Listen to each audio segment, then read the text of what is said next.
You know, some stories aren't just stories. They're more like experiences. They get under your skin. They unfold less like a dry historical account and more like a divine psychological film. A narrative so packed with meaning that it just crosses thousands of years to speak right into our lives, right now.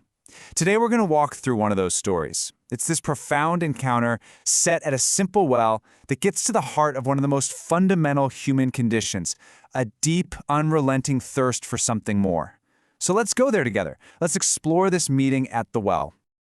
Our story opens under the blinding, oppressive sun of Samaria, at a place just steeped in history, Jacob's Well. The time is critical. It's the 6th hour, high noon. Now, this single detail, it tells you almost everything you need to know. See, in the ancient world, drawing water wasn't a solitary chore. It was a social event, a time for community, for gossip, for connection. And you did it in the cool mercy of the morning or the evening. So for someone to come alone at the hottest, most brutal, most isolating part of the day, well, that's a choice. It's a deliberate act of self-exile.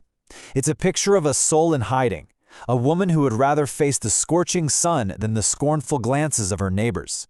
She is a person walking a long, lonely road, and this daily, back-breaking chore has become her silent prison sentence. Now, it might look like just a chance meeting, right? Two solitary figures happening to converge at the same spot in a vast, empty landscape. But the source material is emphatic about this. This was no accident. This was a divine appointment, perfectly set and timed. To really feel the weight of this meeting, you have to get the geography of hate at the time. To get from Judea to Galilee, any proper observant Jew would normally take the long way around, a much longer route, east, crossing the Jordan River, all for one specific reason, to avoid setting foot in Samaria. The hostility between Jews and Samaritans was ancient, deep, and bitter. It was a toxic mix of religious and racial prejudice that had simmered for centuries. And yet, the text makes a point to say that the traveler in our story, Jesus, must pass through Samaria. This must isn't about finding a shortcut. It's a sovereign necessity. It's a divinely orchestrated move on a cosmic chessboard designed to intercept one specific, broken, and deeply thirsty soul. And so, there they are, the two characters meet, suspended in the shimmering heat. On one side, you have a Jewish rabbi, a teacher, fully human, exhausted from his long journey, just sitting down to rest by this ancient well. And on the other, you have the Samaritan woman. She's carrying the heavy physical weight of her water jar, and the even heavier, invisible weight of her reputation, her shame. The air between them is thick with unspoken rules, invisible walls built by generations of hostility. A man did not speak to a woman he didn't know in public, especially not alone. And a Jew had absolutely no dealings with a Samaritan. The social, the racial, and the religious chasms between them were as deep and as dark as the well itself. And then, with just 4 simple words, he demolishes every single wall. "Please give me a drink." Can you imagine the shock? It's a stunning, absolutely revolutionary request. Here, the one who is the very source of all life takes on the humble posture of a thirsty person. He intentionally places himself in a position of need, making himself vulnerable to her, this outcast. He's the one who bridges this enormous divide, not with a sermon, not with a declaration of power, but with a simple, shared human need. This is the opening move, the disarming question that completely unlocks the entire encounter. The woman is, as you can imagine, completely thrown. Her reply is just dripping with sarcasm and the full weight of history. She says, "You are a Jew and I am a Samaritan woman. How can you ask me for a drink?" She's basically saying, "Don't you know the rules?" But his response completely pivots the conversation. He turns it from the physical world of jars and ropes and wells to a mysterious metaphysical reality that gets to the real reason she's there in the first place. And with that, the whole dynamic shifts brilliantly. He's essentially saying, you see me asking you for a drink of water, but you don't really see the gift that I am offering you. He introduces this enigmatic, beautiful concept, living water. Now, in that dry, arid climate, living water literally meant fresh, flowing spring water the best kind, not the stagnant stuff you get from a cistern. But he's obviously talking about something much, much more, a spiritual reality that promises to quench a thirst far deeper than physical dehydration. He's talking about a thirst of the soul. But this woman is no fool. She's practical, she's grounded, and she's remarkably sharp. She's not going to be easily swayed by some poetic language. Her reply is this series of logical, almost cynical objections. First, she points out the practical problem. Sir, you have nothing to draw with, and the well is deep. How are you planning on getting this water? Second, the logistical problem. So where can you get this living water? And third, she throws down a theological challenge. Are you greater than our father Jacob, who gave us this well? Now, this isn't just a simple question, it's a sophisticated defense. She's testing his authority against the weight of her entire history and tradition. Jesus doesn't get into a debate with her about Jacob. He doesn't take the bait. Instead, he goes right to the core of human longing with a promise that just slices through all of her defenses, because it speaks to a universal truth that she knows intimately from her own broken life. Every satisfaction this world offers, it's temporary. Every well we drink from, whether it's relationships or status or success or security, it always leaves us thirsty again. He's offering a permanent solution to a chronic, soul-deep emptiness. And with that, her skepticism finally starts to melt away and it turns into a desperate curiosity. "Sir," she says, "give me this water." She asks for the living water, but listen to her reasoning. She says she wants it so that I won't get thirsty and have to keep coming here to draw water. See, she's still thinking it's some kind of magical solution to a tiresome, practical problem, an easy fix. But before she can receive this profound gift, she has to be brought from a place of convenience to a place of truth. What happens next is the dramatic turning point of the entire story. It's a moment the sources call the crucible of the heart.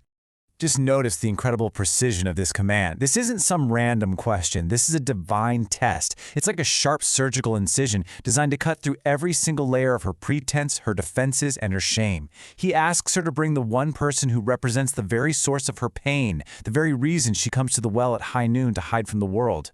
Now, this is not a command meant to humiliate her. It's designed to liberate her by forcing her to finally confront the carefully constructed facade of her entire life. Her response is just a masterclass in evasion. It's a painful half-truth. I have no husband. It's technically correct in that exact moment, but it's designed to conceal a lifetime of heartbreak, of fractured relationships, of deep pain. And he meets her half-truth not with judgment, not with condemnation, with the full, compassionate truth. He simply lays out the facts of her life, not as an angry accusation, but as a gentle confirmation that he truly, completely sees her. In this crucible, her hidden life is exposed to the light, not to be burned, but to be purified. And it's in this moment of total vulnerability that real connection finally becomes possible. And this, right here, just brilliantly illustrates the radical transformation that is happening inside of her in real time. As her soul is being laid bare, her perception of him is being completely rewired. At first, he was just a Jew, a member of an enemy camp, someone to be suspicious of. Then, after he spoke of this amazing living water, he became Sir, a term of respect for a teacher. But now that he has looked directly into her heart and seen everything she's ever hidden, she makes a new, astonished conclusion. "Sir, I can see that you are a prophet." So, what do we do when a conversation gets too personal, too painfully close to home? We change the subject. We deflect. We pivot to something abstract, something safe. And that is precisely what she does. Confronted with the undeniable, supernatural truth of her own life, she quickly pivots to a centuries-old religious debate. It's the classic argument between the Samaritans and the Jews. Which mountain is the right one for worship, Gerizim or Zion?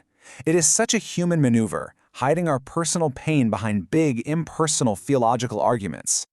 But Jesus refuses to be deflected. He gently brings her back, but he elevates the conversation to a higher plane. He tells her that the entire debate over where we worship is basically becoming obsolete. The location, this mountain or that one, is becoming irrelevant. What matters now, he says, is how we worship. True connection with God isn't about geography or ritual, it's about authenticity. It's about worshiping in spirit and in truth. And by saying this, he speaks directly to her brokenness. He's saying the path to God isn't about being in the right place, it's about being real, being truthful about who you are. The woman, still reeling from all these revelations, makes one last attempt to talk about a future solution. You can tell she's trying to process it all. She brings up the one person she believes will eventually solve all these mysteries, the coming Messiah.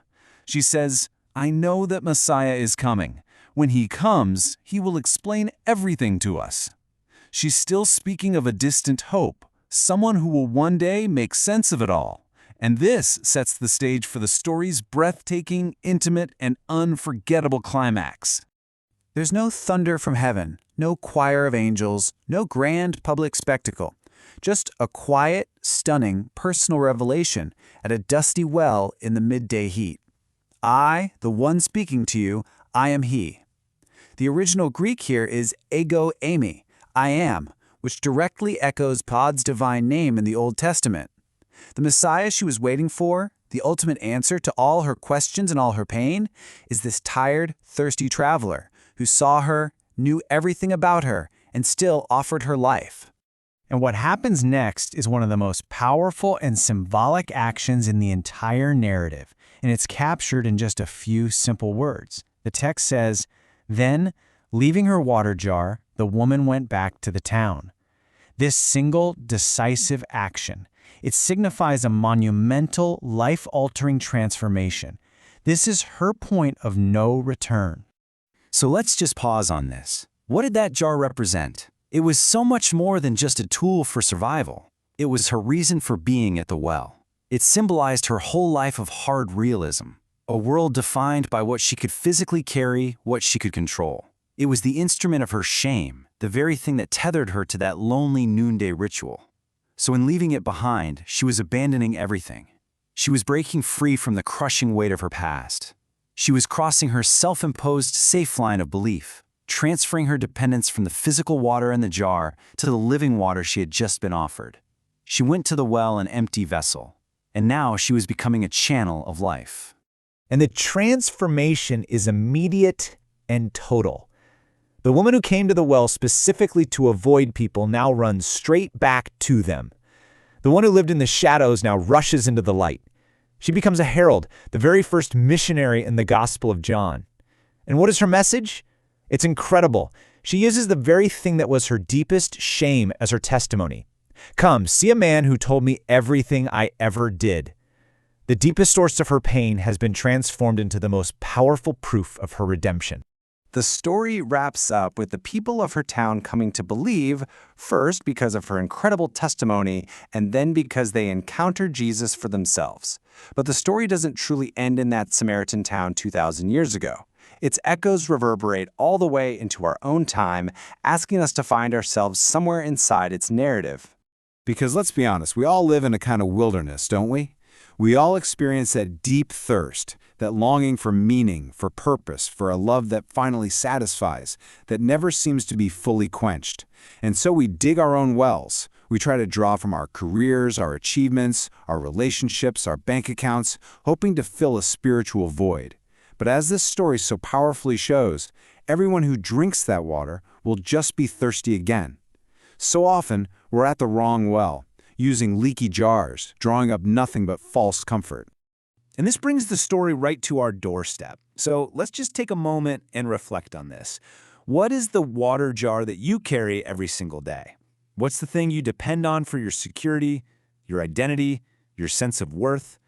Is it your job title, your financial portfolio, your reputation, the approval of others on social media? What is the thing that you believe you just cannot live without? This story suggests that true freedom begins at the precise moment we are willing to leave that jar behind.